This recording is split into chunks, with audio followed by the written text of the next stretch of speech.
Okay, so pin entry to get in, pop your hand up, wait till it lights up, enter the pin number. Next thing you know, door flashes and in you go. So the great thing about this one is too is that it's self-locking. So as soon as the door closes, it will do this little clicky clicky sound, and yeah, it'll lock. Now that you'll see that there's a little button on the handle that I'm about to grab. If you don't press that in, you can't open the door. So just for those of you out there like me who have issues opening doors, that's good to know. So as you enter the room, the first thing you have is an entryway cupboard where you can pop an assortment of things. They don't like you to wear shoes inside the unit, so that's a nice little place to pop them. Also, great amount of shelves there, so loads of storage as soon as you come in. They did provide us with some complimentary slippers, but I'm a bit more sparkly. I like my sparkle slippers. So anyway, that's a great amount of storage as soon as you come in the door. Really, really happy with that. On the other side, that neck pillow is not ours, but we did find a few things that I think people have left behind over time, and they've just left it there. We also popped our bag in there. There's an iron. So I mean, there's pretty much whatever you want to go in there. You could move things around if you want to. That's a bit of an unused space that I think would have benefited from even like a little half table if possible, although there's no PowerPoints there or anything like that. Now that door, that frosted door in front of us is the kitchen. There's Greg. He says hi, but we'll go straight into the kitchen, and it's really tiny, guys. It's a micro kitchen with a full-size fridge, which is interesting. Although I am not complaining at all. It's great to have plenty of room in the fridge. Oftentimes when you're in Italy, you get tiny little bar fridges, and yeah, I like to have lots of room. And plus, you do buy a lot of water here, and of course, macarons are a priority. So the first thing we did when we got in, because there's a 7-Eleven attached to the building, we bought a few things. But that's the big full-size fridge, freezer up the top, and then not as much cupboard space as in the hallway, to be honest. And we just put some of our groceries there and some of the things we brought from home with us, just that we thought we might not want to do without. So I've got all my drink bottles on the bench. I have way too many, but I like to stay hydrated. Brought my own coffee as well. The little Milo there, those of you that know Greg know that he's obsessed. He didn't bring any with him, but I found that in the 7-Eleven when I was getting the water and thought it'd be funny. We did bring our own Vegemite, of course, some things you have to have as an Aussie, and my Scotch finger biscuit minis, which I love. Anyway, you do get a drawer full of cutlery, which is great. Although no butter knives, guys. They don't really use knives, so microwave down there as well. Little bin, a hot plate that we have actually used, but it's a good size. And then you get a kettle. Now you don't get a toaster, which horrified Greg because he does love a toaster. You get a couple of pans as well. We did ask for a toaster because the host said to ask for anything we needed, but we weren't able to get one, so we just decided to buy one because it was worth it. You get just enough for two people, to be honest, maybe three, but we didn't have. I mean, we didn't suffer. We haven't suffered at all. And they also give you things like paper towels, dishwashing liquid, all that sort of stuff. Sometimes you go to places and they're completely empty, so it's actually really nice to have that there. It is only about a meter and a half, I would say, a meter and a half, maybe 2 meters max. But anyway, just enough space. And we weren't planning on doing cooking anyway. Greg had already set up on the table. He did eventually attach to that TV screen and give himself a big TV computer screen as well. But it's just storage everywhere, guys. The couch is probably a 2.5 seater, but very comfortable. Excuse the messy bed. We were so tired when we got in. We just thought, you know what, we're going to show you what it naturally is. Now there are, you can charge your phones and whatnot in that corner there. Now the other thing is that's my coffee whisk. It's nothing crazy, guys. It is only on that side of the bed. It's a king size bed, but yeah, I would have liked to have seen some of those charging ports. But the good news is more storage under the bed. So like I said, that's a king bed, so it's very large. Very hard mattress, guys. If you like a hard mattress, this is for you. If you don't, you will suffer. Greg was whining and moaning and carrying on like a pork chop, but actually, I felt his pain, literally.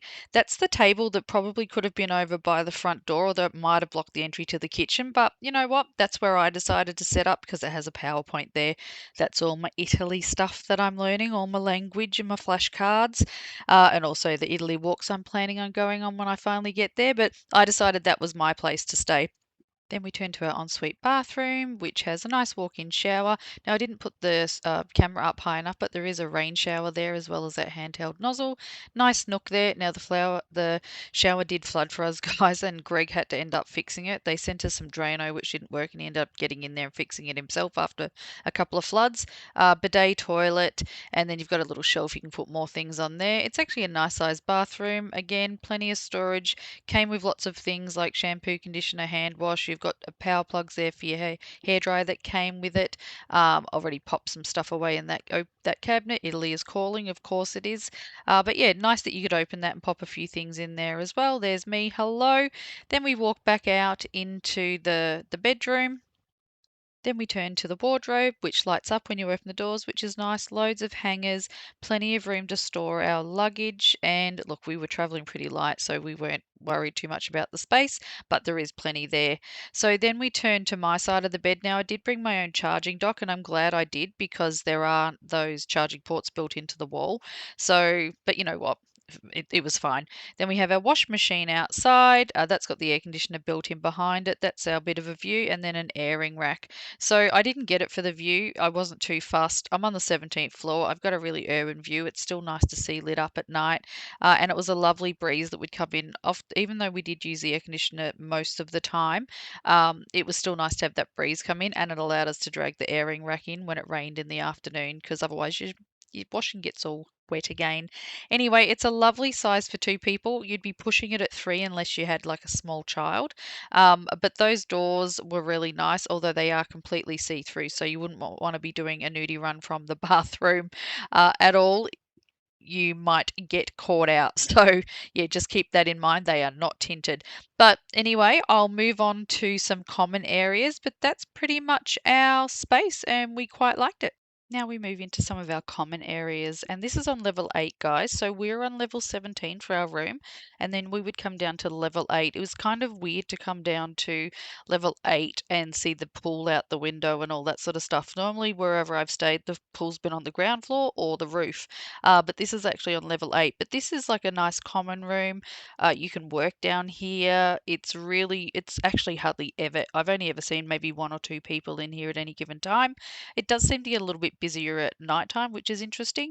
But yeah, it's a really nice area. Just you could sit, read, play games.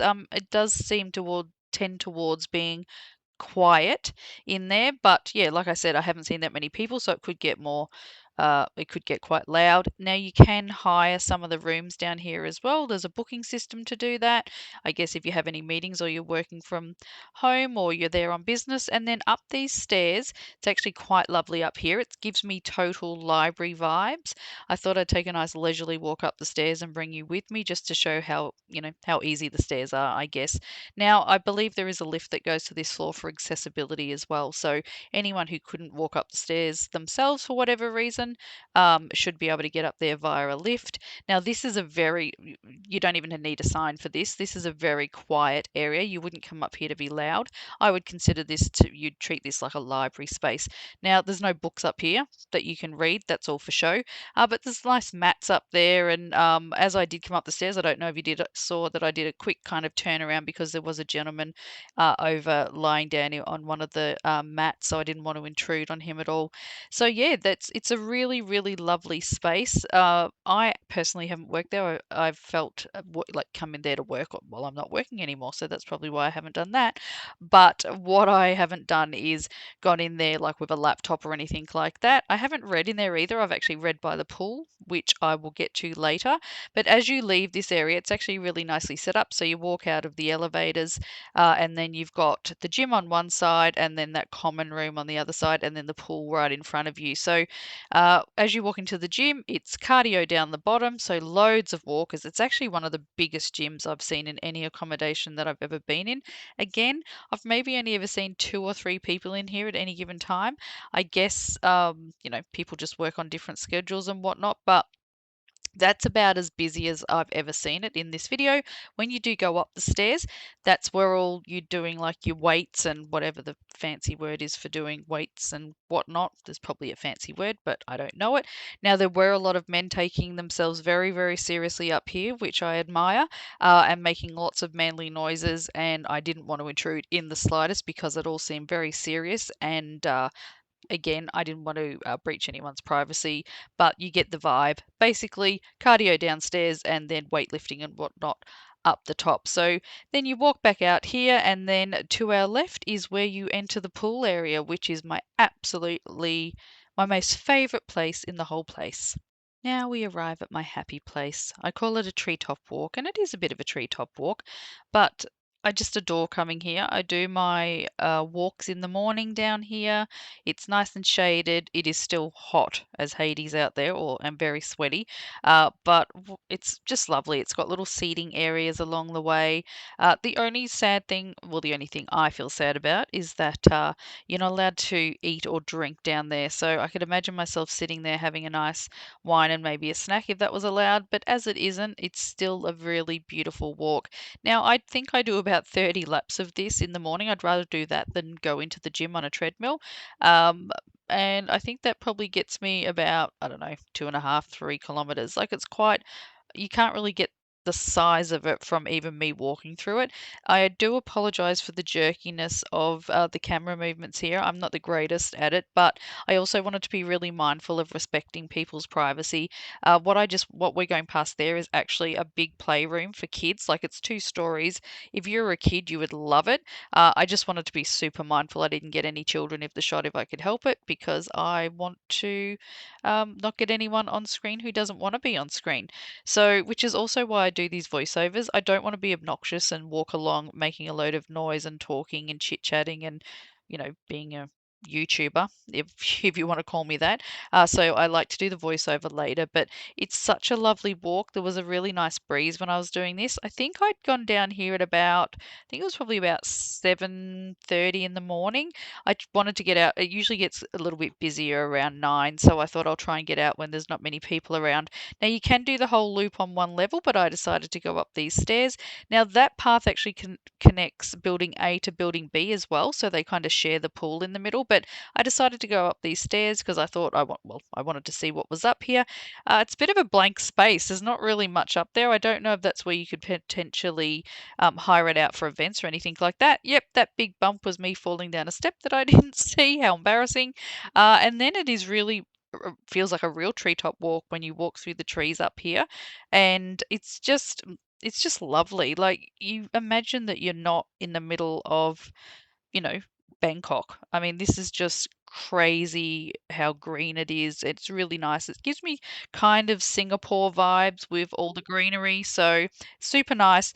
Now, again, like I said, you can do the whole route without going up any stairs. So again, if mobility was an issue or you didn't want to go up any stairs, you don't have to.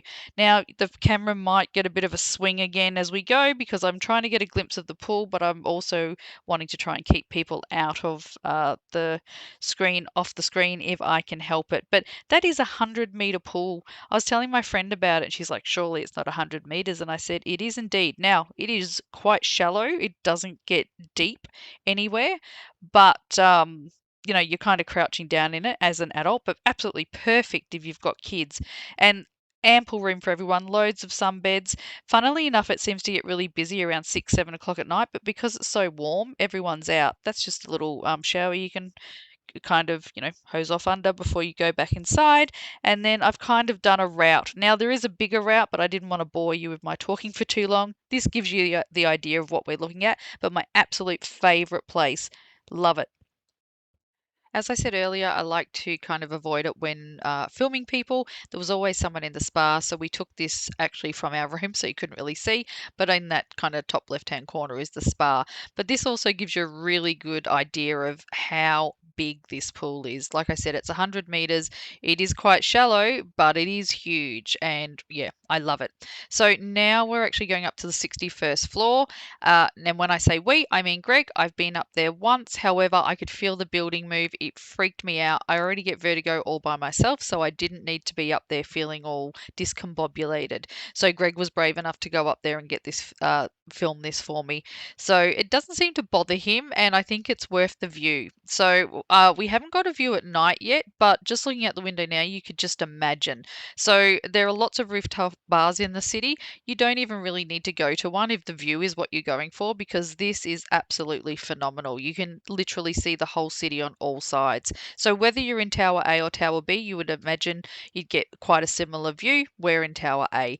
But it's very quiet up there. There's not a lot of noise, so you'd go up there and be quiet. I don't know why they call it a bar. Anyway, down to the lobby we go. This is rarely air conditioned, so it can be a little bit. You don't want to spend too much time there. You want to get up to your air conditioned room or get in the pool. Sometimes we've walked in and it has been air conditioned, which has been nice, but again, we're not hanging around in the lobby, so it doesn't really matter. But it does look very pretty and delightful when you first enter. It's a nice feeling when you walk into the lobby of Tower A. The most important part of the building, though, is where you go to pick up your grab. And I thought it's important to get that filmed. There's also some like washing machines and stuff, which we've never used. But this here is where you pick up your grab. But if you don't get your grab, the next best place to go is the 7-Eleven that's in the same building. And this has become my favorite place. The things they have there are phenomenal. Anyway, hope you enjoyed it. Bye.